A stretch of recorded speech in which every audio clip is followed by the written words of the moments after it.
இப்ப உங்களுக்கு ஓட்டுக்கு யாரு காசு கொடுத்தா? அது உதயசூரியன். உதயசூரியனுக்கு? ஆமா. உறுதியா உதயசூரியன் ஓட்டு போடுற? ஆமா. காசு வாங்கிட்ட? கண்டிப்பா. 1000 ரூபாய் வாங்கிட்ட? அந்த 1000 ரூபாய் லஞ்சம் தானே? லஞ்சம் தானே? லஞ்சம் வாங்கிட்ட. உண்மையிலே உண்மையை ஒத்துக்கிட்ட மகாராஜா நீதாயா? உன் பேர் என்ன? கணபதி. கணபதி நல்ல பேரியா? எந்த ஊரு? இந்த ஊர் என்ன? முட்டத்தூர். முட்டத்தூர். தேர்தல் ஆணையம் நல்லா பாத்துங்க. முட்டத்தூர் கணபதி.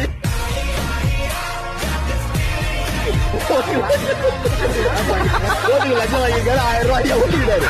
இதை பார்த்து பத்திரமா பார்த்து ஐயா கையில இருந்து உள்ள வைங்க. நன்றி வணக்கம். வச்சாம்பார் ஆப்பு மாவுக்கிட்டு ஒரு பிரெக்னன்ட் லேடி ஹெல்ப் கூப்பிட்டு இருக்காங்கடா. யார் வேணாலும் போட்டுனா நீ போவாத. ஏன்டா? இல்ல நீ போனா கண்டிப்பா போலீஸ கூப்பிட்டுருவேன்டா. என்னாச்சு? என்னாச்சு? எட்டி ஒதுக்கறனா? ஓ அம்மா. பக்கெட் தான் அல்டிமேட்டுங்க. நம்ம லைக்க போட்டு போங்க.